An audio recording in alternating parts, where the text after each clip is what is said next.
Hi friends, last 2 turns हमारे vectors के ऊपर बेस्ड थे। पहला टर्न बेस्ड था on introduction of vectors, vectors का कॉन्सेप्ट आपको समझाया गया था। और सेकंड टर्न में हमने डिफरेंट टाइप्स ऑफ वेक्टर्स के बारे में डिस्कस किया था।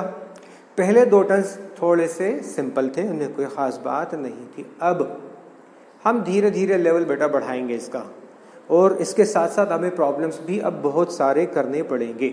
तो आज हमारा टॉपिक है एडिशन ऑफ वेक्टर्स। वेक्टर्स को ऐड कैसे करेंगे। तो अब वेक्टर एडिशन के बहुत सारे मेथड्स हैं। हमने यहाँ लास्ट टर्न में छोड़ा था representation of pictorials in vector form. ये भी एक तरह से इनडायरेक्टली है एडिशन ऑफ वेक्टर्स ही। कैसे, देखिए यहाँ तक कल लास्ट टर्न में छोड़ा था कि एक बॉडी है, बॉडी के ऊपर एक पिक्टोरियल दिखाया गया, फोर्सेस एक्ट हो रहे हैं। ये फोर्सेस पिक्टोरियल्स के फॉर्म में हैं। कितने फोर्सेस एक्ट हो रहे हैं? 3 newton to east, 4 newton to south and 5 newton upward. अब लास्ट टर्म में मैंने आपको बताया था कि देखो, अगर ये हमारी एक्सेस है, ये x axis positive, x axis negative, y axis positive, y axis negative, और ये हमारी 2 एक्सेस हैं। यहाँ ईस्ट शो करते हैं, यहाँ वेस्ट शो करते हैं, यहाँ नॉर्थ शो करते हैं, यहाँ साउथ शो करते हैं, और इसी को हम कहते हैं न्यूज यानी चारों तरफ हमारे क्या हो रहा है, चारों डायमेंशन में। ये पहले भी बताया था, दोबारा आपको बता रहा हूँ। तो अब इमेजिन करिए आप बहुत ऊपर से देख रहे हैं।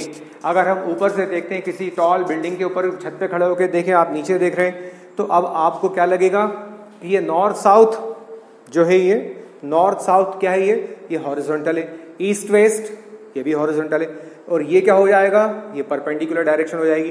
तो मैं लेफ्ट हैंड रूल आपको बताया था मैंने। लेफ्ट हैंड रूल क्या था, देखिए ये ईस्ट डायरेक्शन है, ये वेस्ट, ये क्या हो गई, नॉर्थ डायरेक्शन हो गई horizontal. East direction towards right, ये नॉर्थ डायरेक्शन है, ठीक है, अवे फ्रॉम यू हॉरिजॉन्टली। तो ये एक्स एक्सिस हो गई अलोंग ईस्ट, वाई एक्सिस हो गई पॉजिटिव वाई अलोंग नॉर्थ। तो फिर ये जेड एक्सिस क्या हुई, ये होगी वर्टिकली अपवर्ड। ये बातें आपको बताई थी। और क्या बताया था आपको, और बताया था कि अलोंग एक्स एक्सिस, ये बताया था कि 3 वेक्टर्स के बारे में आपको बताया था, 3 इडियट्स के बारे में, 3 वेक्टर्स के बारे में क्या बताया था। अलोंग एक्स एक्सिस जो यूनिट वेक्टर होता है उसको हम डिनोट करते हैं आई कैप से। अलोंग वाई एक्सिस जो यूनिट वेक्टर होता है उसको हम डिनोट करते हैं जे कैप से। और इन दोनों के परपेंडिकुलर डायरेक्शन में जो यूनिट वेक्टर होता है उसको हम रिप्रेजेंट करते हैं विथ के कैप। यूनिट वेक्टर्स के बारे में डिस्कस किया था, वो वेक्टर जिसका मैग्नीट्यूड होता है ऑफ यूनिट वैल्यू। ठीक, चलिए अब यहां तक सो फार सो गुड। आगे भी देखिए, अब ये 4 न्यूटन ये पिक्टोरियल दिया हुआ है। अब ये पिक्टोरियल क्या हमें फोर्सेस को ऐसे ही शो करना पड़ेगा कॉम्प्लिकेटेड वे में, बॉडी दिखा के उसके ऊपर डिफरेंट फोर्स लगा के? नहीं, वेक्टर्स के सिंबल का यही एडवांटेज है। आप वेक्टर्स के सिंबल से किसी भी क्वांटिटी को बड़े शॉर्ट मेथड से रिप्रेजेंट कर सकते हैं, वेक्टर्स के फॉर्म में, सिंबल्स के फॉर्म में, यूनिट वेक्टर्स के फॉर्म में किसी भी वेक्टर को। ओके, जैसे यहाँ पर अब ये इन सारे फोर्सेस का वेक्टर सब एक साथ बॉडी के ऊपर डिफरेंट फोर्सेस एक्ट हो रहे हैं। तो सवाल ये, बॉडी किस डायरेक्शन में जाएगी? बॉडी एक है, डिफरेंट फोर्सेस एक्ट हो रहे हैं, हर फोर्स बॉडी को अपनी डायरेक्शन में ले जाने की कोशिश कर रहा है, तो बॉडी किस डायरेक्शन में जाएगी? बॉडी तो एक ही है। बॉडी एक साथ डिफरेंट डायरेक्शन में कब जा सकती है? जब ब्रेक हो जाए। लेकिन सॉलिड बॉडी छोटे मोटे फोर्सेस से ब्रेक नहीं होती। और अगर सॉलिड बॉडी फ्री है तो इन सारे वेक्टर्स के कंबाइंड इफेक्ट की डायरेक्शन में बॉडी जाएगी। सारे एक्ट जितने भी फोर्सेस एक्ट हो रहे हैं, सारे फोर्सेस के कंबाइंड इफेक्ट की डायरेक्शन में बॉडी जाएगी। अभी सारे फोर्सेस का कंबाइंड इफेक्ट को क्या कहते हैं? इसको वेक्टर्स हम कहते हैं। और क्या कहते हैं? इसी को रिजल्टेंट कहते हैं। तो मैंने यहाँ एक वर्ड यूज किया, रिजल्टेंट। रिजल्टेंट मतलब सारे फोर्सेस का बॉडी के ऊपर रिजल्ट क्या हुआ, सारे वेक्टर्स का बॉडी पर रिजल्ट क्या हुआ। तो अब इसको सुन लीजिए, रिजल्टेंट फोर्स ये भी एक टाइप का वेक्टर है, और इसकी भी डेफिनेशन एग्जाम में आती है। What do you mean by the term resultant vector? तो अगर बॉडी के ऊपर बहुत सारे वेक्टर्स एक्ट हो रहे हैं, या फोर्सेस एक्ट हो रहे हैं, या वेलोसिटीज एक्ट हो रही है, या डिस्प्लेसमेंट से एक बॉडी को एक साथ बहुत सारे एक डिफरेंट डायरेक्शन में डिस्प्लेस किया जा रहा है, ठीक है, तो बॉडी का जो इन सारे वेक्टर्स का बॉडी पर जो कंबाइंड इफेक्ट होता है वो कहलाता है resultant of all the vectors. ठीक है, so combined effect of all the vectors acting on a body simultaneously is called resultant of all the vectors. It is also called, definition number 2, it is also called vector sum of all the forces, vector sum of all the vectors. Number 3, it is that single vector, resultant force की या resultant vector की एक और definition number 3, it is that single vector which when applied singly on the body has the same effect on the body as all the other vectors together. ये एक वो single vector है resultant जिसको अगर body के ऊपर अकेला single लगाया जाए और कोई इसके साथ फोर्स नए वेक्टर ना लगा हो तो इसका बॉडी पर वही इफेक्ट होता है जो सारे वेक्टर्स का एक साथ होता है या सारे फोर्सेस का एक साथ होता है. ये रिजल्टेंट वेक्टर की 3 डेफिनेशन, आप इनको बार बार रिवाइंड करके देखना और लिख लेना. ठीक, ओके. अब आ जाते हैं ये, अब इसको कैसे रिप्रेजेंट करें. तो ये बॉडी के ऊपर एक्ट हो रहा है 3 न्यूटन का फोर्स, इन सबका रिजल्टेंट कंबाइंड इफेक्ट यानी वेक्टर एडिशन यानी वेक्टर सम हो गया resultant, equal to resultant force is equal to, अब ये 3 न्यूटन टू ईस्ट, ईस्ट की तरफ कौन सी एक्सिस होती है, आई. तो 3 न्यूटन को मुझे डायरेक्शन देनी है आई के एक्स पॉजिटिव एक्स एक्सिस की यानी ईस्ट की, तो आई कैप का मल्टीप्लाई कर दिया. उसी तरह मुझे नेक्स्ट फोर्स हो रहा है 4 न्यूटन साउथवर्ड, साउथवर्ड होती है मेरी नेगेटिव एक्स एक्सिस, और नेगेटिव एक्स एक्सिस में जो होता है वो जे का नेगेटिव होता है तो माइनस जे, तो ये 4 न्यूटन के ऊपर लगेगा माइनस जे, तो ये 4 न्यूटन के साथ माइनस जे आ जाएगा, तो ये हो जाएगा माइनस 4 जे. और अब ये अपवर्ड, तो ये 5 न्यूटन इन दोनों के perpendicularly upward, vertically upward direction, ये नॉर्थवर्ड ये ईस्टवर्ड, दोनों हॉरिजॉन्टल इनके अपवर्ड. तो ये आ गया आपका कितना अपवर्ड फोर्स लगने वाला फोर्स 5 न्यूटन, और ये एक्स वाई जेड एक्सिस की डायरेक्शन में हुआ, इसकी डायरेक्शन होगी जेड एक्सिस, तो जेड एक्सिस की डायरेक्शन देने के लिए मुझे के कैप का यहाँ मल्टीप्लाई करना होगा. Enjoy the sound of pleasant rain also मेरे साथ साथ. अब मैं न्यूमेरिकल्स की बारिश करने वाला हूँ, अब बाहर भी बारिश हो रही है, दोनों बारिशों को एंजॉय करिए एक साथ, वहां से मेरा साउंड एंजॉय करिए, वहां से बारिश का साउंड एंजॉय करिए. एक और एग्जांपल देखो, एक बॉडी के ऊपर 2 फोर्सेस एक्ट हो रहे हैं, एक एक्ट हो रहा है 10 न्यूटन टू ईस्ट, दूसरा एक्ट हो रहा है 4 newton to west, opposite direction में. 4 न्यूटन 10 न्यूटन को मारेगा तो इसका इफेक्ट कम कर देगा, इफेक्ट कम करेगा तो कितना बचेगा, सिर्फ 10 माइनस 4 6 न्यूटन. कौन सा ग्रेटर है, 10 न्यूटन ग्रेटर है. कंबाइंड इफेक्ट किस तरफ होगा, यानी रिजल्टेंट किस तरफ होगा, वो होगा ईस्ट की तरफ, तो 10 माइनस 4 6 न्यूटन टू ईस्ट. अब इसको मुझे शो करना है वेक्टर फॉर्म में, तो R इक्वल टू 6 ईस्ट की तरफ पॉजिटिव एक्स एक्सिस, आई कैप का मल्टीप्लाई कर दिया 6i न्यूटन. ठीक, चलो अब ये आपने समझ लिया होगा, लास्ट टाइम में भी यही छोड़ा था. अब मैं थोड़ा रिवर्स जा रहा हूं. क्या रिवर्स जा रहा हूं मैं representation of vectors in pictorial form, उल्टा कर रहा हूं. वेक्टर्स का रिप्रेजेंटेशन अगर वेक्टर फॉर्म दिया है तो इसको पिक्चर्स बनाने, पिक्टोरियल फॉर्म लाना है. ओके, बी, ये आ गया B, representation of vectors in pictorials. इसके हमें पिक्टोरियल्स बनाने, तो एक फोर्स है, कोई सा भी फोर्स ले सकते हैं, F इक्वल टू, पहला शुरू कर रहा हूं मैं, एक ये है मेरा कितना, सपोज 6 न्यूटन 6i, ठीक है, माइनस ये कितना ले लूं, ये मैं ले लूं 2j, 6i माइनस 2i लिख दूं, simple. 6i minus 2i Newton कितना हो जाएगा, 6i माइनस 2i, ये हो जाएगा 6i माइनस 2i. चलो इसको 2j ले लो यार, प्लस 2j ले लो. ठीक, न्यूटन एक फोर्स लग रहा है बॉडी के ऊपर. तो इसका पिक्टोरियल क्या होगा, इसका पिक्टोरियल ये है, एक बॉडी बना लिया आपने, बॉडी के ऊपर 6i मतलब एक फोर्स हो गया ये F1, 6 न्यूटन टू ईस्ट. दूसरा फोर्स कितना लग रहा है बॉडी के ऊपर, दूसरा लग रहा है 2j. अब ये 2j आप यहां भी शो कर सकते हो, अपवर्ड, यहां भी शो कर सकते हो, चेंज कर रहा हूं, ये 2j, j मतलब पॉजिटिव y डायरेक्शन यानी j. तो ये दूसरा फोर्स हो गया F2, तो ये इसका पिक्टोरियल हो गया. देखो कितना सिंपल है, अभी तक हम कितना सिंपल ही चल रहे हैं, सिंपल सी आसान सी प्रॉब्लम्स लेके चल रहे हैं जो कि आपको आसानी से समझ में आ रही होगी. नेक्स्ट अब हम डिस्कस कर रहे हैं next triangle law of vectors, बहुत important triangle law of vectors. फिर उसके बाद आएगा पैरेललोग्राम लॉ, उसके बाद आएगा पॉलीगॉन लॉ. बड़े इंपॉर्टेंट लॉज हैं ये. तो ट्राइंगल लॉ क्या होता है, ट्राइंगल ऑफ एडिशन होता है. ठीक, तो एडिशन के डिफरेंट लॉज, एडिशन के डिफरेंट मेथड, तो ट्राइंगल लॉ से वेक्टर्स को ऐड किया जाता है। तो यही आज का टॉपिक है, एडिशन ऑफ वेक्टर्स। तो इसका एक मेथड है, वो मेथड बताता हूं, जब तक आप ये नोट करिए।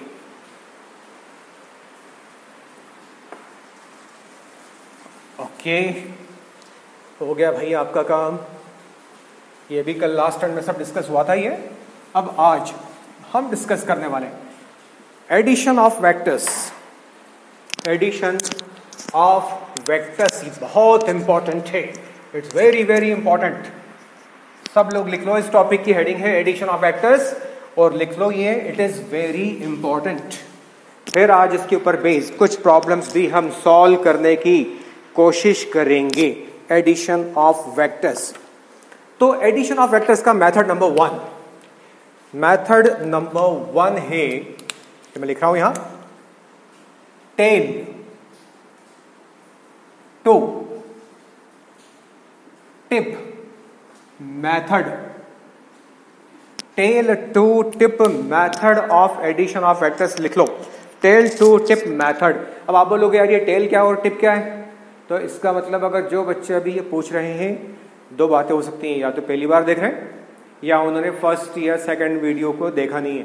तो आपको साथ साथ चलना पड़ेगा बच्चों, और मेहनत खूब करनी पड़ेगी।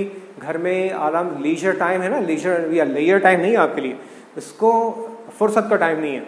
साथ साथ बेटा मेहनत करो, और जो भी टाइम आपको मिल रहा है, आप बच रहे हो स्कूल आने जाने से, तो आप टाइम सेव हो रहा है आपका। आप कोचिंग आने जाने से भी बच रहे हो, आप स्कूल आने जाने से भी बच रहे हो। एक्चुअली होता क्या है, जब स्कूल शुरू हो जाते हैं जनरली, तो बच्चा बेचारा जब इस क्लास 11th में आता है, 10th का बच्चा, 10th तक तो कुछ नहीं, पता चला कि 2-2 घंटे की रोज़ाना ट्यूशन क्लासेस लग रही है एक सब्जेक्ट की, 2 घंटे की केमिस्ट्री लग रही है, 2 घंटे की फिजिक्स लग रही है, 4 घंटे ये हो गए, फिर 1 घंटा आने जाने में लग गया, तो 6 घंटे ये हो गए, फिर 6 घंटे स्कूल के, फिर आने जाने के 1-1 घंटा लगा लो, तो 14 घंटे हो गए। अब 8 घंटे सोने के बचे। तो 11th वाले तो बेचारे बड़े मुसीबत में आ जाते हैं, हैरान परेशान, अरे क्या हो रहा है, कुछ समझ में नहीं आ रहा। कुछ बच्चे डिप्रेशन में चले जाते जो ठीक से कॉप अप नहीं कर पाते।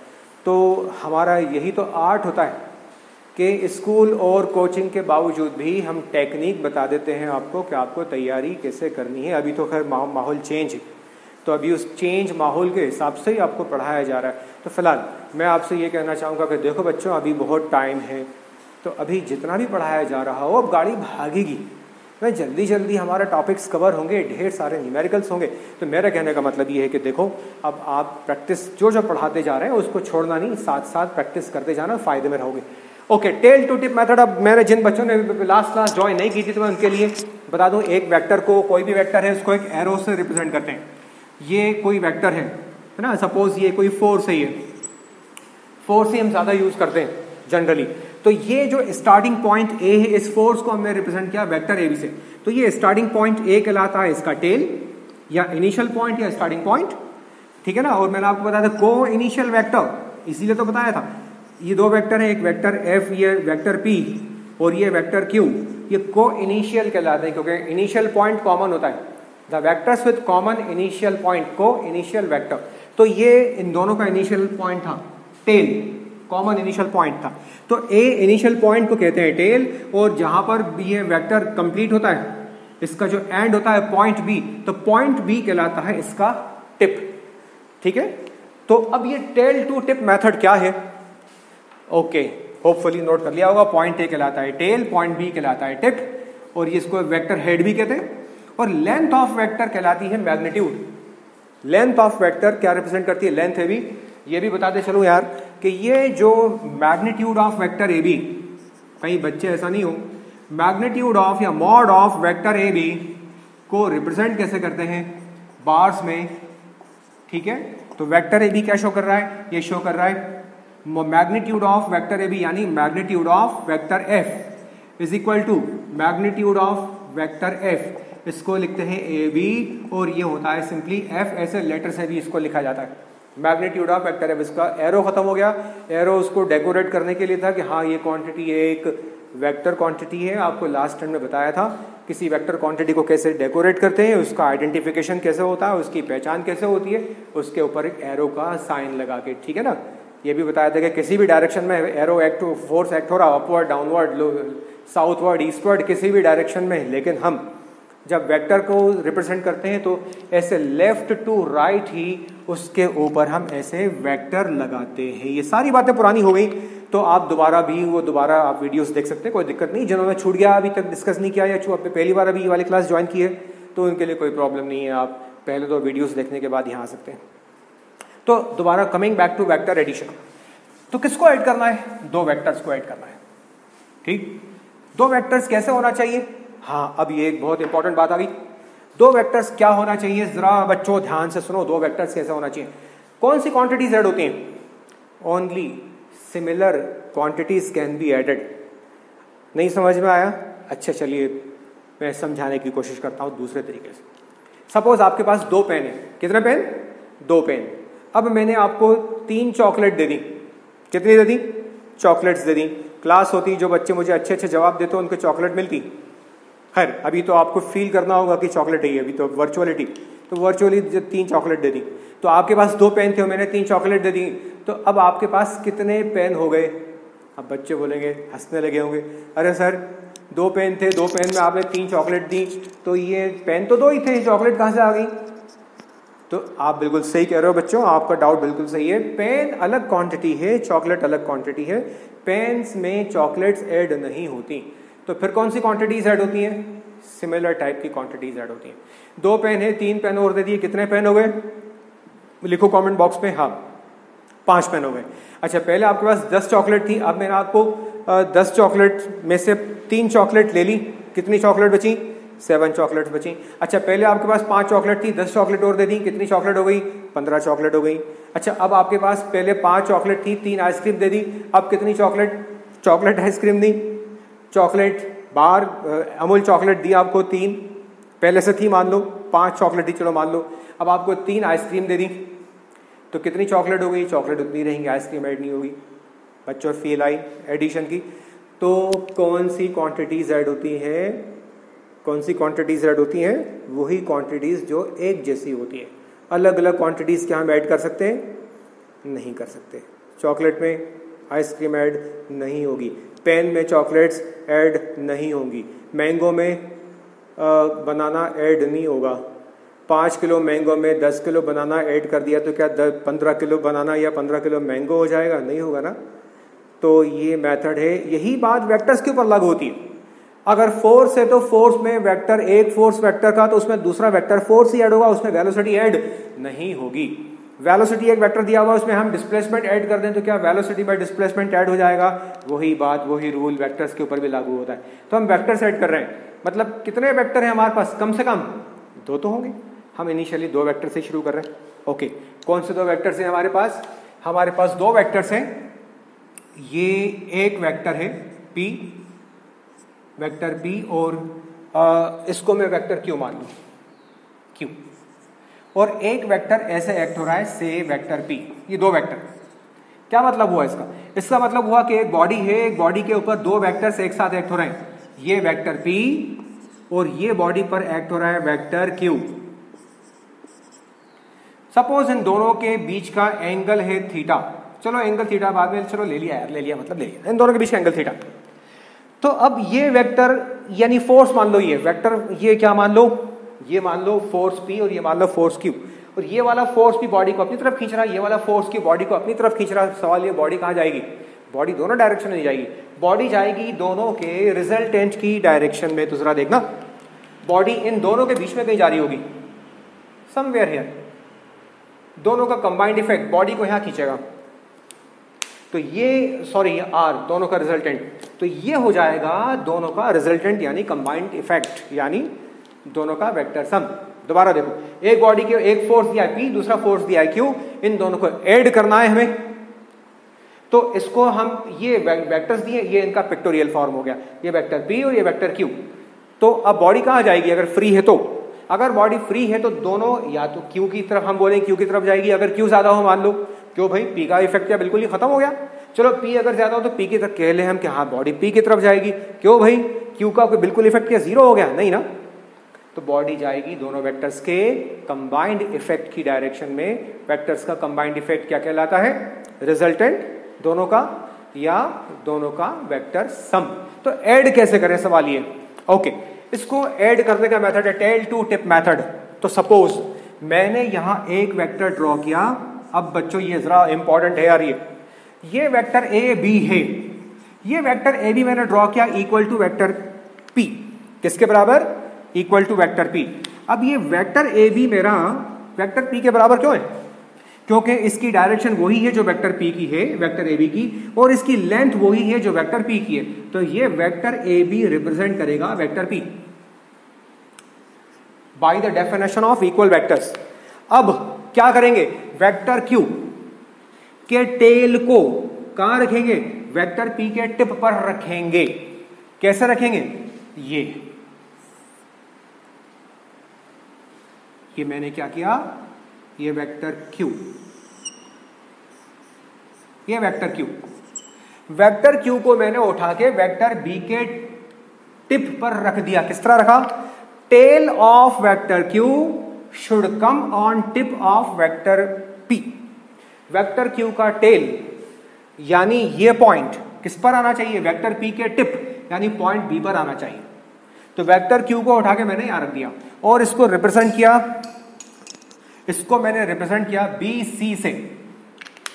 तो अब एक इसका टिप, एक इसका टेल, कमेंट बॉक्स में लिखो, एक इसका टिप है, टेल रादर, किसका इनिशियल पॉइंट है? Vector point A. Point A is the tail of vector P. अच्छा, पॉइंट सी क्या है? टेल है कि टिप है? पॉइंट सी टिप है। किसका? वेक्टर क्यू का के वेक्टर पी का? वेक्टर क्यू का। पॉइंट ए वेक्टर पी का tail, point B vector P का टिप। क्या किया? वेक्टर क्यू को उठा के रखा। कैसे रखा? वेक्टर क्यू को वेक्टर पी पर इस तरह रखा कि वेक्टर क्यू का टेल वेक्टर पी के टिप पर आना चाहिए, यानी टेल इसका इसके टिप पॉइंट बी पर आना चाहिए।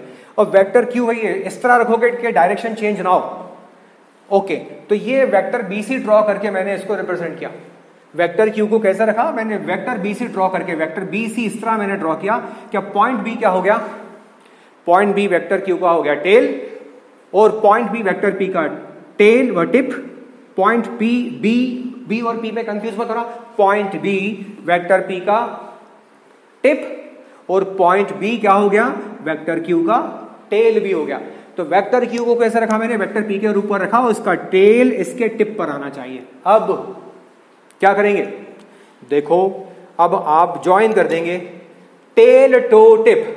वेक्टर पी का टेल से वेक्टर क्यू के टिप को आप ज्वाइन कर देंगे। पॉइंट ए को पॉइंट सी से ज्वाइन कर देंगे। ये पॉइंट ए से पॉइंट सी ज्वाइन हो गया, तो ये कहलाएगा दोनों का रिजल्टेंट। देखो, ये रिजल्टेंट इस डायरेक्शन में, ये वेक्टर पी इस डायरेक्शन में, वेक्टर क्यू इस डायरेक्शन में, दिखाई दे रहा है आपको? वेक्टर क्यू इस डायरेक्शन में, और दोनों का कंबाइंड इफेक्ट इस डायरेक्शन में आ रहा है। ठीक है, तो ये ज्वाइनिंग वेक्टर जो पी के टेल को क्यू के टिप से ज्वाइन करता है कहलाता है रिजल्टेंट। ठीक है ना? तो अब हम क्या लिखेंगे? Vector A B.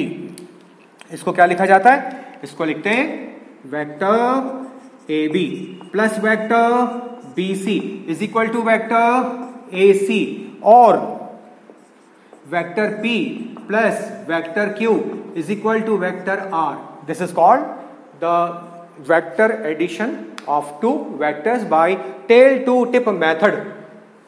ये नोट कर लीजिए।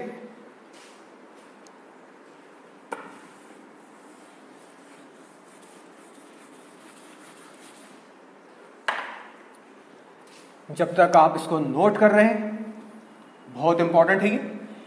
आज न्यूमेरिकल्स करके इसको हम और कॉम्प्रिहेंसिवली समझेंगे, लेकिन उसके पहले triangle law, triangle law of vectors addition, इसको simply triangle law of vectors भी कहते हैं। तो देखिए क्या था ये था, देखो दो वेक्टर्स थे हमारे पास, एक वेक्टर था P और दूसरा वेक्टर था Q। हमें इन दोनों को वेक्टर्स को ऐड करना था। मेथड था टेल टू टिप मेथड। क्या मेथड है ये? अब ध्यान से देखो, ये मैंने वेक्टर Q के टेल को वेक्टर P के टिप के ऊपर रख दिया, ये रख दिया, और इसके टेल को इसके टिप से ज्वाइन कर दिया। तो ज्वाइनिंग वेक्टर जो होता है दोनों का वेक्टर सम या दोनों का रिजल्टेंट कहलाता है।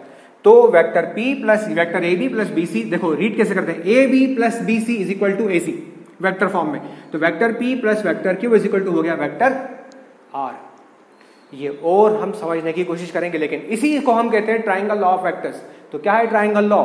If two vectors are represented in magnitude and direction by two sides of a triangle, then their resultant, their vector sum is represented or shown by the third side of the triangle।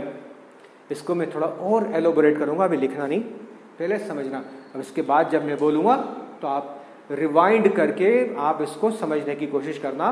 मैं इसको अच्छी तरह से धीरे धीरे समझाऊंगा ताकि आप जब आप इसको रिवाइज करके देखेंगे तो आपको आसानी से समझ में आ जाएगा, फिर आप इसको लिख लेना। दो वेक्टर्स हैं एक बॉडी पर साइमल्टेनियसली एक्ट हो रहे हैं, दोनों का अपना अपना इफेक्ट है। बॉडी कब जाएगी तो किस कहाँ बॉडी के ऊपर इन दोनों के कंबाइंड इफेक्ट को हम कहते हैं रिजल्टेंट। तो अब ये इनको ऐड करने का मेथड ही है। तो अब यह इसी से यही कहलाता है triangle law of vector addition. क्या है ये? If two vectors, vector P and vector Q, if two vectors are represented, vector में क्या होता है, मैग्नीट्यूड भी होता है और डायरेक्शन भी होती है। वेक्टर क्या होता है, मैग्नीट्यूड भी होती है और डायरेक्शन भी मैटर करती है।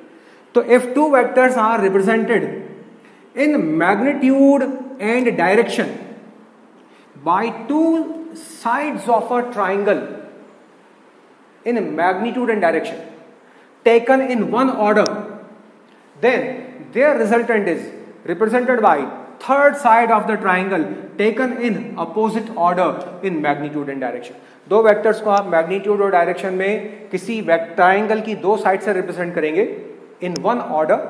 ये वन ऑर्डर का मतलब समझाता हूं अभी।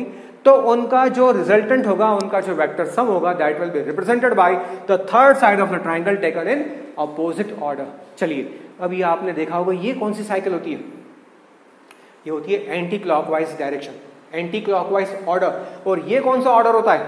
ये क्लॉकवाइज ऑर्डर होता है। तो ये देखो, ये दोनों ऐसे एंटी क्लॉकवाइज ऑर्डर में vector P and vector Q, इन दोनों का ऑर्डर सेम, कितना?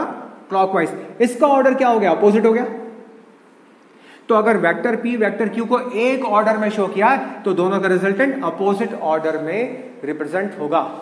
Finally once again statement of triangle law, if two vectors vector P and vector Q, जरूरत नहीं है, if two vectors are represented in magnitude and direction by two sides of a triangle taken in one order, then their resultant is represented by third side of the triangle taken in opposite order।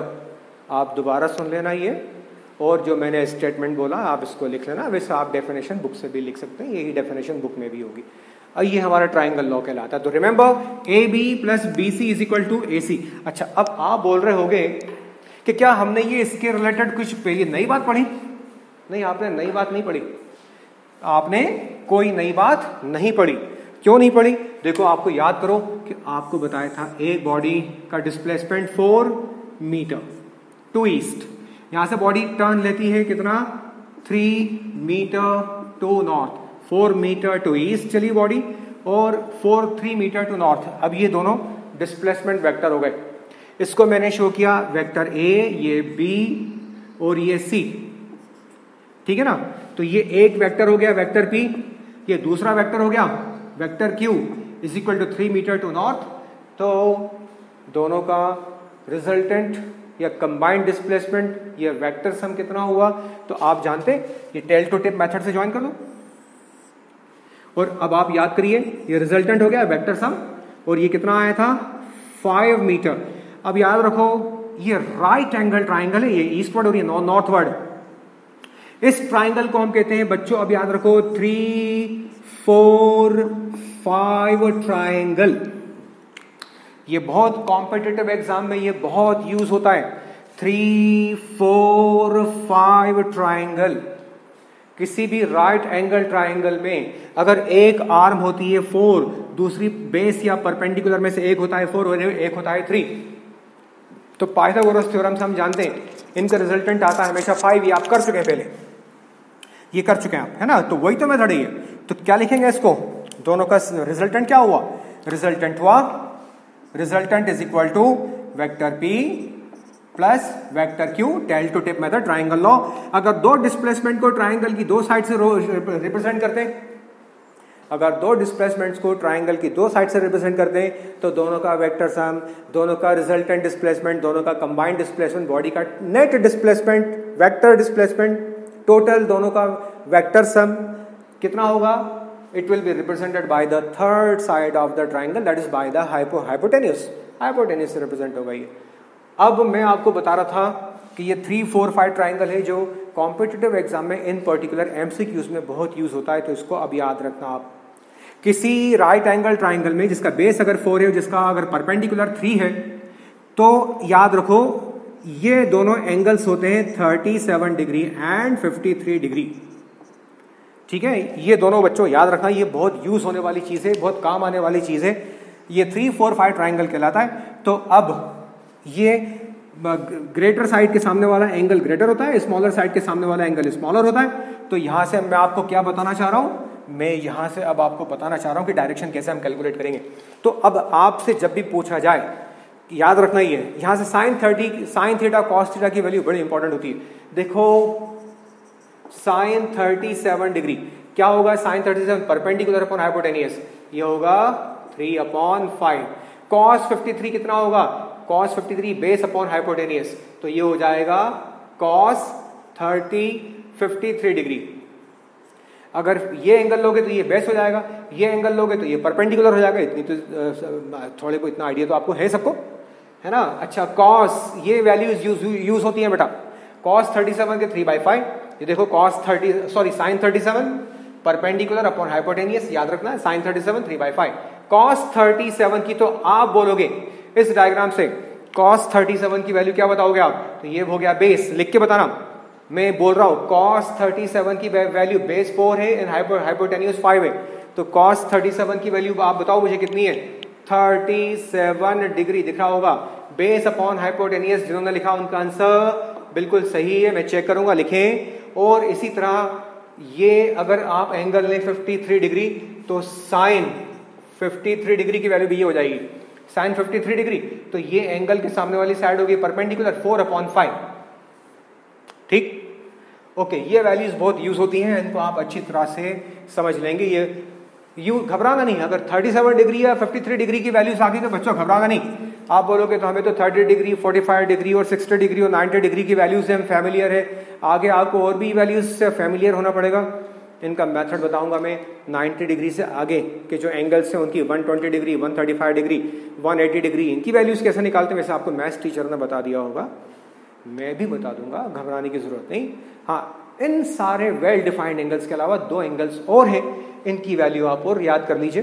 ये 3, 4, 5 triangle में आते हैं। 3, 4, 5 triangle या 6, 8, 10 triangle 2 से multiply कर दो। अगर ये इसकी जगह 4 की जगह 4 2 सा 8, ये 3 की जगह 3 2 सा 6, ये 5 की जगह 5 2 सा 10, तो उसको हम कहेंगे 6, ये 8, 6, 10 ट्राइंगल 3 से मल्टीप्लाई कर दो। 4 3 सा 12, 3 3 सा 9, 5 3 सा 15, तो ये 12, 9, 15 ट्राइंगल भी कहलाता है। सब एक ही बात है, एंगल चेंज नहीं होते, है ना? साइज चेंज हो जाए भली, एंगल की वैल्यू चेंज नहीं होती। तो ये वैल्यूज आपको यूज होगी, इनको घबराना नहीं। जहां 37 या 53 डिग्री जैसे एंगल आ जाए राइट एंगल ट्राइंगल में, बिल्कुल घबराने की जरूरत नहीं। ओके, ये भी मिटा रहा हूं। चलो यार, होपफुली सब ने ट्राइंगल लॉ ऑफ वेक्टर समझ लिया होगा। अब क्यों ना इसके ऊपर बेस्ड कुछ प्रॉब्लम्स किए जाए। प्रॉब्लम्स करते हैं तो हमारे कॉन्सेप्ट्स क्लियर और हो जाते हैं और फील आती है, तो फील करें थोड़ा सा और बात समझ में आ जाएगी। एक प्रॉब्लम सॉल्व करते हैं। ये प्रॉब्लम बड़ी इंपॉर्टेंट है एग्जाम के पॉइंट ऑफ व्यू से, स्कूल के एग्जाम के पॉइंट ऑफ व्यू से। तो क्या प्रॉब्लम है ये प्रॉब्लम है, लिखिए। ये क्वेश्चन है आपके लिए, ABCD इज अ पैरेललोग्राम। ये एक पैरेललोग्राम, ठीक। AC, इसमें AC and BD, AC and BD are its diagonals. इसके डायगोनल्स AC एंड BD हैं, ठीक है। हमें क्या करना है? Prove that. क्या करना है? Prove that. फर्स्ट हमें प्रूव करना है vector AC plus vector BD is equal to twice of vector BC।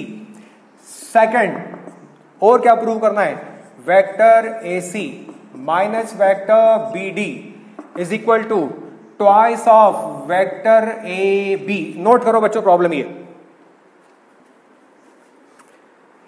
बड़ी मजेदार प्रॉब्लम है ये। अगर आपने ट्रायंगल लॉ समझ लिया होगा तो आप इस प्रॉब्लम को जब सॉल्व करेंगे समझेंगे तो बड़ा मजा आने वाला है आपको। तो बड़ी इंटरेस्टिंग प्रॉब्लम्स होती हैं वेक्टर की, फील होके इन्वॉल्व होके अगर पुराने वेक्टर्स पुराने लेक्चर्स आपने देख लिए हो, समझ लिया हो, ट्रायंगल लॉ समझ लिया हो, तो इसमें बहुत इंटरेस्टिंग है, बड़ा मजा आने वाला है। इन्वॉल्व होके आराम से रिलैक्स्ड होकर सॉल्व करना। अच्छा, अब ये प्रॉब्लम आपको मैं एक्सप्लेन कर दूं। प्रॉब्लम नंबर 1 से हमने शुरू किया। ABCD क्या है भाई, एक पैरेललोग्राम। कौन नहीं जानता पैरेललोग्राम क्या होता है, और कौन नहीं जानता कि पैरेललोग्राम में 2 डायगोनल्स होते हैं, ये मुझे समझाने की जरूरत नहीं। देखो प्रॉब्लम में सॉल्यूशन छुपा रहता है।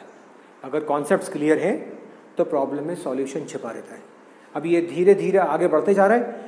मैं किसी न्यूमेरिकल में से कैसे सॉल्यूशन ढूंढना होता है, आधा उसी में छुपा होता है। तो वो छुपी हुई इंफॉर्मेशन निकाल कर उसको इनकॉर्पोरेट करना, उसकी बेसिस के ऊपर न्यूमेरिकल सॉल्व करना, ये सब समझाऊंगा कुछ रूल्स फॉर सॉल्विंग न्यूमेरिकल्स के थ्रू। तो मैं आपको जब हम और टिपिकल और डिफिकल्ट न्यूमेरिकल्स पर आएंगे ना अभी, तो आगे आगे जब आप चलते जाएंगे तो न्यूमेरिकल्स और बड़े बड़े और लेंदी भी और डिफिकल्ट लेवल के न्यूमेरिकल्स आएंगे। इतनी आसानी से आप सॉल्व कर लोगे। जो रूल्स आपको बताऊंगा, अगर आप रूल्स स्ट्रिक्टली फॉलो करोगे तो हर लेवल का न्यूमेरिकल बहुत आसानी से आप सॉल्व कर लोगे। तो चलिए आज इस प्रॉब्लम को पहले सॉल्व करते हैं। रूल्स के ऊपर अपन बाद में आएंगे, जरा अपन पहले बेसिक कॉन्सेप्ट्स और फंडामेंटल नॉलेज तो गेन कर लें। चलिए इस प्रॉब्लम को थोड़ा फील करिए। ABCD से पैरेललोग्राम, ठीक है, सब जानते हैं पैरेललोग्राम क्या होता है। हाँ, AB और BD उसके डायगोनल से, ये भी सब जानते हैं। तो अब हमें ये प्रूव करना है कि vector AC plus vector BD is equal to twice of vector BC and vector AC minus vector BD is equal to twice of vector AB। ठीक, तो अब इसको सॉल्व करते हैं। तो सॉल्व करने के लिए आप क्या करिए, जो डायग्राम है उसको ध्यान से पढ़ो, और ये रूल्स में आएगा, बाद में लिखवाऊंगा भी, लिखवाऊंगा नहीं। उस प्रॉब्लम की बेसिस के ऊपर आप उसका फ्री बॉडी डायग्राम ड्रॉ कीजिए। मैक्सिमम न्यूमेरिकल्स में एक फ्री बॉडी डायग्राम जब ड्रॉ करते हैं, यहाँ तो कुछ खास पल्ले नहीं पड़ा होगा, यार क्या दिया है क्या पूछा पता ही नहीं। हाँ, कुछ न्यूमेरिकल्स ऐसे होते हैं बिना डायग्राम्स के, बिना फ्री बॉडी डायग्राम के सॉल्व नहीं होते। तब आपको ये फ्री बॉडी डायग्राम ड्रॉ करने की प्रैक्टिस करनी होगी। हर न्यूमेरिकल का एक अलग फ्री बॉडी डायग्राम होता है। उसके फ्री बॉडी डायग्राम ड्रॉ करते हो तो न्यूमेरिकल की फील आने लगती है कि अच्छा इसका मतलब ये, तो हम उसको फील करते हैं। चलिए ओके, तो ये मैंने ड्रॉ किया। क्या ड्रॉ किया? मैंने ड्रॉ किया एक पैरेललोग्राम। ये पैरेललोग्राम सब जानते ही हैं। अब मैं इसके 2 डायगोनल्स ड्रॉ कर लेता हूं। ये 2 डायगोनल ड्रॉ कर लिए, 2 ही तो होते हैं पैरेललोग्राम में। अब पैरेललोग्राम में आप जानते हैं कि अपोजिट साइड्स पैरेलल भी होती हैं। अपोजिट साइड्स क्या होती हैं? पैरेलल भी होती हैं और इक्वल भी होती हैं। Opposite sides are not only equal but parallel. तो अब ऐसे ड्रॉ करना कि इसका एक डायगोनल आए AC, दूसरा BD। तो A B C D, एक डायगोनल मेरा हो गया AC, यहां आप देख पा रहे हैं, एक डायगोनल हो गया AC, दूसरा डायगोनल इसका हो गया BD। और इन सब में आप डायरेक्शन लगा दो। ये डायरेक्शन लगा दिया, तो इसकी डायरेक्शन और इसकी डायरेक्शन सेम क्यों? ये मैंने लगा दिया। ये अपोजिट जो साइड्स हैं पैरेलल होते, तो अगर वेक्टर AD और वेक्टर BC क्या होंगे? इक्वल होंगे। और वेक्टर AB ये है, ये वेक्टर AB है ना, यहां कहां रेफरेंस आ रहा है? ये AB का। तो मैंने वेक्टर AB बनाया, तो अपोजिट साइड क्या होगी? वो वेक्टर DC हो जाएगी, और ये दोनों इक्वल हो जाएंगे। तो अब देखो क्या दिया है इसमें, देखो आपको दिया है वेक्टर AB। यहां से देखो वेक्टर AB किसके इक्वल हुआ? सब लोग लिख के बताओ, वेक्टर AB किसके इक्वल हुआ? लिख सकते हो वेक्टर DC। वेक्टर DC क्यों हुआ? पैरेललोग्राम के अपोजिट साइड्स क्या होती हैं? इक्वल होती हैं और पैरेलल होती हैं। तो अपोजिट साइड्स क्या रिप्रेजेंट करती हैं? इक्वल वेक्टर्स रिप्रेजेंट करती हैं। वेक्टर AD किसके इक्वल हुआ? आप लिख के बताओ, वेक्टर AD किसके इक्वल हुआ? सबने लिख दिया होगा कमेंट बॉक्स में। वेक्टर BC, जिन्होंने लिखा उनका आंसर सही है, vector BC। Vector AD vector BC के इक्वल क्यों है? क्योंकि पैरेललोग्राम की अपोजिट साइड्स हैं ये। लेंथ में इक्वल होती है और पैरेलल भी होती है, डायरेक्शन सेम होती है, तो अपोजिट साइड्स क्या होंगी? अपोजिट साइड्स होंगी इक्वल वेक्टर्स। तो अब मैंने डायग्राम ड्रॉ कर लिया। अब यहां से अब इसको हम थोड़ा और फील करते करते सॉल्व करते हैं। देखिए अब ट्राइंगल लॉ का खेल शुरू हो गया। देखो हमें AC प्लस BD को ऐड करना है, तो मैं क्या कर रहा हूं, AC किस में आएगा, कौन से ट्राइंगल में आएगा? ट्राइंगल ABC में मेरा AC आ रहा है, तो अब यहां ट्राइंगल ABC यूज किया हमने, N triangle ABC by triangle law, triangle law use किया। क्या है triangle law? AB plus BC is equal to AC, जो बताया था आपको vector P plus vector Q equal to R, तो वही फॉर्मूला यहां अप्लाई करना है। वेक्टर AB प्लस, बड़ी मजेदार प्रॉब्लम है ये बच्चों, इन्वॉल्व होना इसमें, vector BC is equal to क्या हो गया? वेक्टर AC हो गया। ट्राइंगल लॉ, मान लो equation number 1 triangle law use किया, ये इक्वेशन 1, ठीक है। क्या इसमें मेरा साइड AB आ रहा है? AB आ रहा है, तो किसकी वैल्यू निकालू यहां से? AC की तो वैल्यू आ गई, और करके क्या लिखो? और AC की वैल्यू है ना, AC मुझे यूज करना है, तो वेक्टर AC को मैं क्या लिख सकता हूं? Vector AB plus vector BC लिख सकता हूं ना मैं? इसको लिख लो यार, इसको मैंने मान ली, ये मेरा इक्वेशन नंबर 1 हो गया। किसकी वैल्यू निकाल ली मैंने? AC की वैल्यू निकाल ली। इस तरह से किसकी वैल्यू आ गई? देखो बड़े ध्यान से, AC ऐड हो रहा है तो मुझे AC की वैल्यू चाहिए, वेक्टर AC की। वेक्टर AC की वैल्यू कहां से आएगी? इस ट्राइंगल से आ जाएगी। कैसे आएगी? Using triangle law. क्या है triangle law? AB plus BC is equal to AC, AB plus vector BC equal to AC, तो वेक्टर AC को ये लिख दिया मैंने।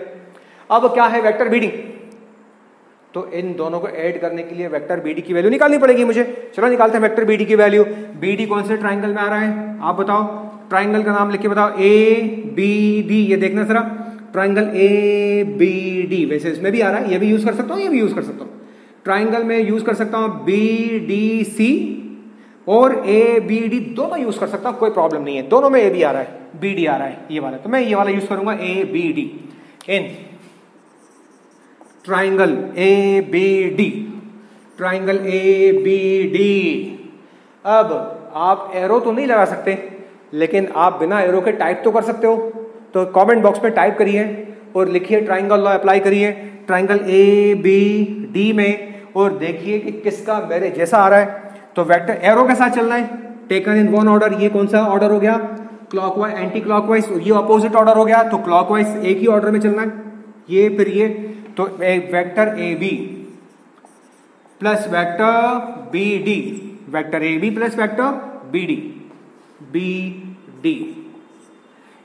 AB plus BD is equal to vector AD is equal to vector AD। किसकी value निकालनी है? यहां से हिंट मिल रहा है कि BD की वैल्यू निकालो, हिंट मिल रहा है यहां से, ताकि AC की वैल्यू में BD की वैल्यू ऐड कर दें हम। तो यहां से क्या करो? BD की वैल्यू निकालो इधर से, तो दिस इंप्लाइज दैट BD की वैल्यू निकाल लो, वेक्टर BD की कितनी हो जाएगी? Vector AD, vector AD, AB उधर शिफ्ट हो गया, माइनस वेक्टर AB, ये आपका हो गया इक्वेशन नंबर 2। अब क्या करना है यार? ऐड कर दो और सब्ट्रैक्ट कर दो, you will get the answer. ठीक, अब मेरा इसका काम हो गया भाई, अब मैं इसको मिटा रहा हूं, आपका थैंक यू। अब हम अपने जो डेटा है उससे सॉल्व कर लेंगे। थैंक यू वेरी मच, मुझे भी अच्छा लगा, बड़ा अच्छा ट्राइंगल, बड़ा अच्छा पैरेललोग्राम, बड़ा अच्छा मौसम, बड़े अच्छे बच्चे। चलो सॉल्व करें। मुझे रिस्पॉन्स आपके बड़े अच्छे लग रहे हैं, ऐसे रिस्पॉन्सिव बच्चे होने चाहिए, जो रिस्पॉन्स देगा वो जल्दी समझेगा। ओके, अब आप बताओ बच्चों, मैं क्या करूं इस फर्स्ट पार्ट को सॉल्व करने के लिए? रिस्पॉन्स दो, वेक्टर इक्वेशन 1 और इक्वेशन 2 को क्या करूं बच्चों? जरा जल्दी जल्दी तुम लोग को इन्वॉल्व करना है ना, बोलो जल्दी क्या करूं? ऐड कर दूं, आपने बोला तो मैंने ऐड कर दिया। एडिंग फर्स्ट पार्ट के लिए ऐड इक्वेशन 1 एंड 2 ऐड कर दिया मैंने। तो AC कैसे ऐड करते हैं? Left hand side plus left hand side is equal to right hand side plus right hand side. तो left hand side plus left hand side, equation 1 plus equation 2। तो equation 1 का लेफ्ट हैंड साइड है AC plus equation 2 का left hand side है vector BD। क्यों किया? क्योंकि यहां बोल रहे हैं कि ऐड करो दोनों को, इसलिए किया। Is equal to vector equation 1 का राइट हैंड साइड AB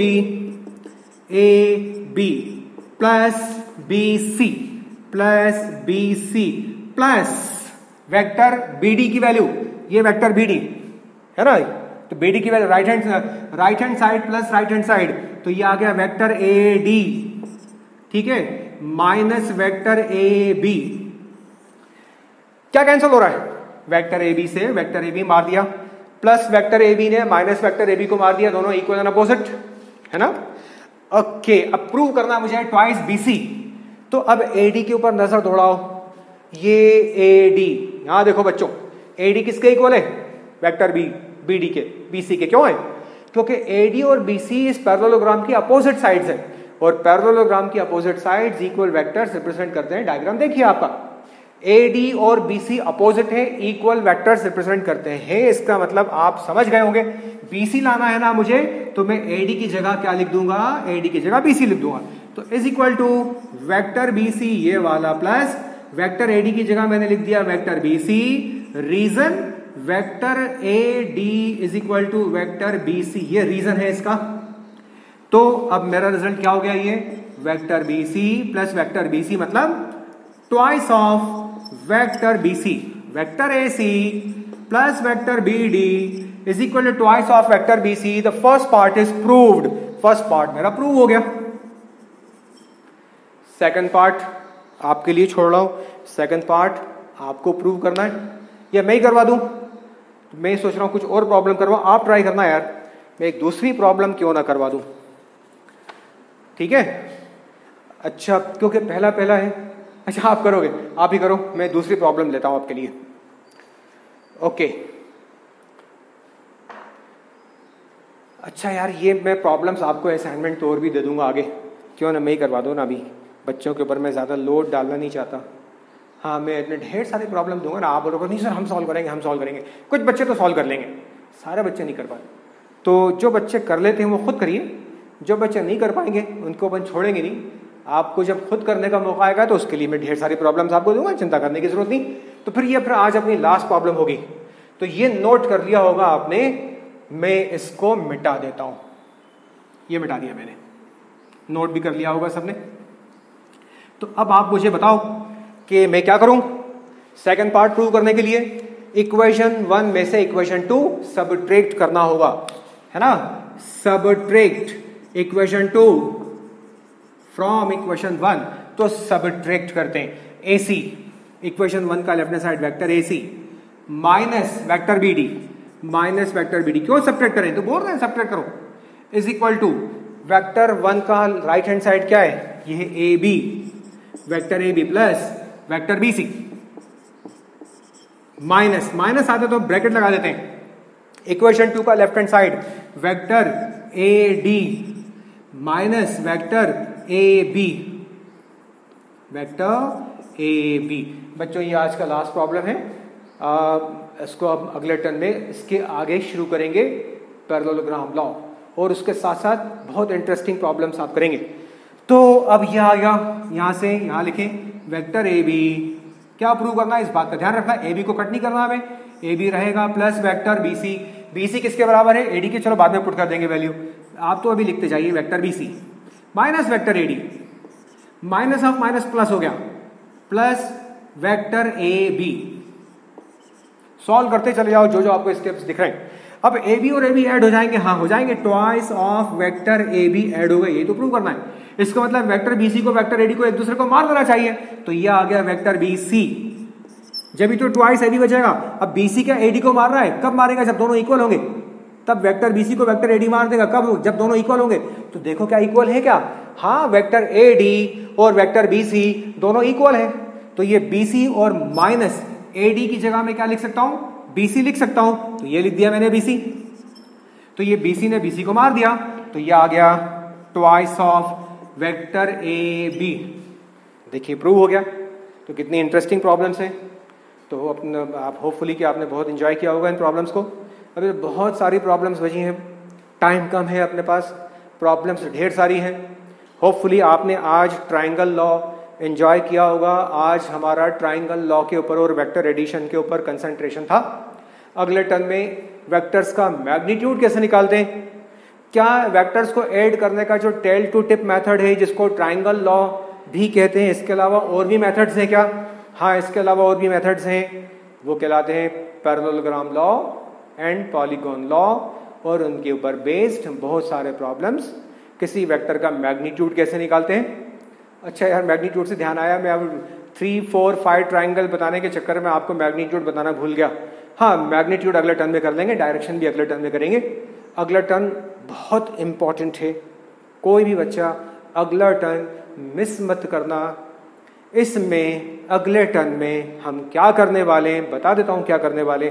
थोड़ी सी रीडिंग लगा लेना, पहले से ही रीडिंग लगा लोगे तो जल्दी समझ में आएगा। अगले टर्म में हम पैरेललोग्राम लॉ और दो वेक्टर्स को ऐड करने का पैरेललोग्राम लॉ डिस्कस करने वाले हैं। फिर रिजल्टेंट का कैसे कैलकुलेट करें उसका फॉर्मूला ड्राइव करने वाले हैं। मैग्नीट्यूड ऑफ रिजल्टेंट एग्जाम के पॉइंट ऑफ व्यू से इंपॉर्टेंट है, एग्जाम में आता है, ड्राइव करिए फॉर्मूला। और ये जो फॉर्मूला ड्राइव होगा उसके इतने एप्लीकेशन हैं कि आप एप्लीकेशन गिनते गिनते थक जाएंगे, प्रॉब्लम्स खत्म नहीं होगी। और इसका एप्लीकेशन हर साल हर चैप्टर में 11th में भी 12th में भी होता है। इतना इम्पॉर्टेंट रिजल्टेंट का मैग्नीट्यूड का formula on the basis of parallelogram. तो जब ये हो जाएगा तो किसी वेक्टर के मैग्नीट्यूड कैलकुलेट करने का तरीका क्या होता है, अगला टर्न हमारा इसी के ऊपर बेस्ड है, magnitude of vectors and parallelogram law, और उनके ऊपर बेस्ड ढेर सारे प्रॉब्लम्स। तो आपको दोबारा मैं रिमाइंड कर रहा हूँ, अगली क्लास बहुत इंपॉर्टेंट है, कोई बच्चा मिस नहीं करेगा। सॉरी यार, मैं बीच में खड़ा हो गया, कोई बच्चा रिवाइंड करके देख लेना, कोई बच्चा मिस नहीं करेगा। अगले टर्न की क्लास बहुत इंपॉर्टेंट होने वाली है, कोई बच्चा मेक श्योर कि कोई बच्चा मिस नहीं करेगा। थोड़ी सी रीडिंग लगा लेना, इसकी आप अच्छी तरह से प्रैक्टिस कर लीजिए। अगले टर्न में हम इसको कंटिन्यू करेंगे। Till then good bye.